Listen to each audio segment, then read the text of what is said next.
Hi guys, welcome back. This 2000 Gaming again, bringing another Silver and Blood content. I almost said Lost Sword. In this video, we're just gonna be talking about ultimately what as a free to play, what are you facing on Clan Hunt? There's lots of different ways that you can approach this. One, if you're a free to play that is able to get lots of like ancestor characters, you're gonna be on the edge on other free to play characters. Okay, so that's gonna be one point of contention. Plus, also know for a fact you need to choose a clan which can welcome you and know your limitations. Okay, you can talk to each other on what do you expect on you to participate on. For example, if you're joining a whale guild, you can't be not pulling your own weight because they have spent quite a lot of money and they would like you to do numbers that you need to put out because most likely you're also a joining the whale guild. Okay?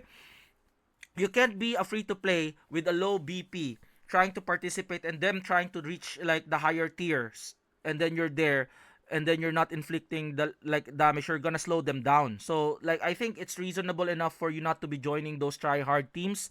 Preferably you join the clans which are in the middle, try hard but casual in a way, wherein they welcome free to play players, but free to plays who are really really active. Because if you're active free to play, most likely you have a certain level that like you can hit, and within that certain median damage that you can hit, you'll be able to hit those numbers despite you being a free to play, which they welcome. Shoutouts to the Dororat, shoutouts to Sefi. We're currently at like clan, we're number 25 in the server. So I'm very happy with that. Shoutouts to the whales trying to hold us out. And shoutouts to the people who's very welcoming in the guild as well. Hopefully you don't kick me. I'm trying my best. So again, if you don't have too much roster, that's you're gonna be impeded with clan hunt. That's one. Don't be hard on yourself if you don't have too much roster. It is what it is. The thing with clan hunt is just like guild raid or union raid in Nikkei Goddess of Victory. Problem is Union Raid was introduced in the latter stages of the game compared to Silver and Blood, wherein they released this not even a month. So the plethora of your units is not that much. Okay, you can't even summon for those units that you have. You need time for to bolster your team.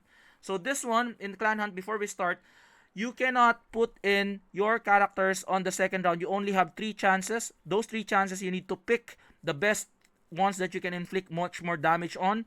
And also, you cannot repeat the characters that you already put in the lineup. So you can't be putting your meta teams in one lineup because you're gonna get screwed. You're not gonna inflict a lot of damage on the other 2 runs that you're gonna be having. Plus, you need to know the condition of the stages. Knowing the condition of the stages and then seeing what your clan is doing with regards to what are they using, you can inflict much more damage, maybe twice or thrice more compared to just like freaking putting whatever you want to put in there, or just like putting auto recommendations on the computer, because like here the auto recommendations is shite. Okay, you need to know what you're getting into. So that's just my disclaimer. So going to clan hunt, as you can see, you will see here in our clan, we cannot like clear this. We cannot clear this Blade of Tempest and Infected Villager. I feel like the thing is, you don't have too much healers on your roster if you are not summoning or not lucky enough. You have your Edinas in the world, you have Ionas, you have Acapellas, you even have Sleepies. What's this one? The new character?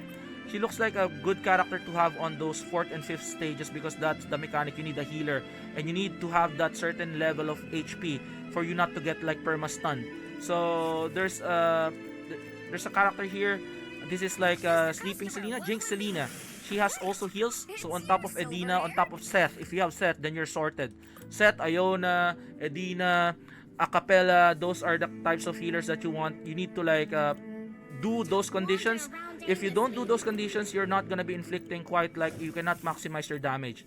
Okay, so Undying Armor. Before we go here, Undying Armor, you need to, let's just go mock battles. I cannot show you my run, but at least I can show you the conditions. There's gonna be a condition on your left.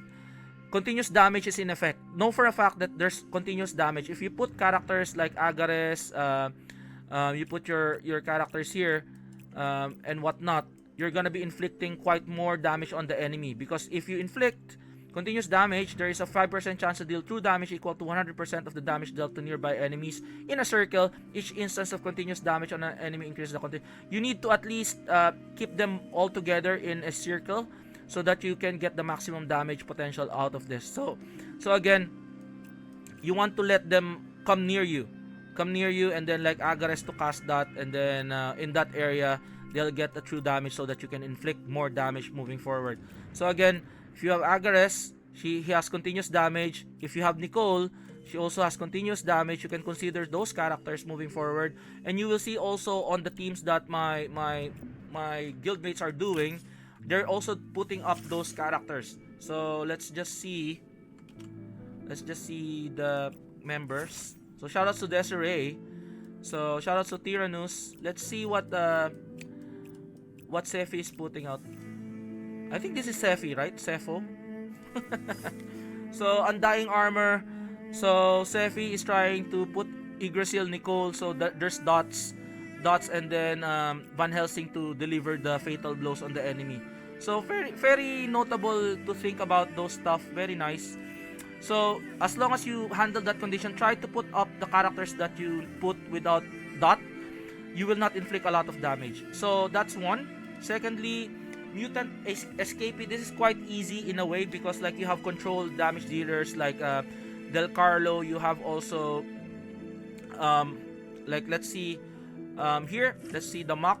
Both of them have the same conditions, so it's very easy to like reach. So let's go to Mach battles here.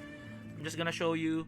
Defeat Swarming Carapace. When enemies they gain 50% reduction, however their surface as control effects inflicted on them continue. So you need to wake them up so that they can attack you, and then when you wake them up, at least you can bunch them all together to inflict a lot of damage. So each instance of control extends the duration of these effects on the enemy by 50%. So control damage, if you have, again, I can't even use all of my characters already. So you can use your Del Carlos. We'll see what Sephi is using. You can also get advices on what are your team is using or your clanmates are using on the tips here, and fairly easy enough. You can see member record. Let's go to Sephi. Let's make an example. So like all of this one that like you can see, let's see Undying Armor, Mutant Escapee, and Swarming Carapace. You can see there's gonna be a Del Carlo, there's gonna be a Lorelei. You're gonna be hitting quite a lot of damage here because they have control abilities. Okay, so you can also put in this lovely gentleman here. Lots of control abilities that you can find. You can even stun. You can even stun and use Bella as well. So lots of things that you can use.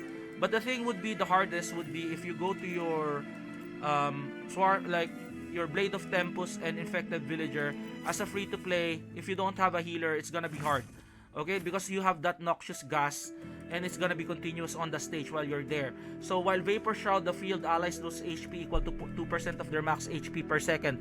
Attack speed is reduced by 10% for units with HP percentage below 70%. So units with HP percentage below 40 becomes perma-stun. So you need like a strong healer such as Seth or Edina, or put in a Capella there, but you always need to consider where is my damage going in. So you can put in one of your damage dealers here.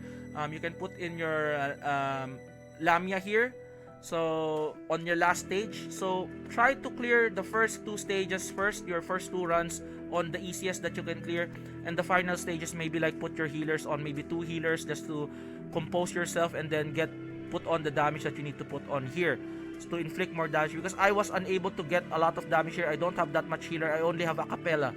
Okay, I tried a Capella and Iona, and then like unfortunately I don't have too much damage dealers in my disposal here, because I've already spread them too thin. So there's like lots of things to consider with regards to your runs, but always remember there's gonna be conditions on the first consideration. On the first Undying Armor, you need dots, maybe like 2 characters with dots, and then no healers, and then pure attackers. And then Mutant Escapee, maybe one control character, 1 Del Carlo. On the second one, maybe a Lorelei, and then attackers, or you can put them together with 1 run, depends on you.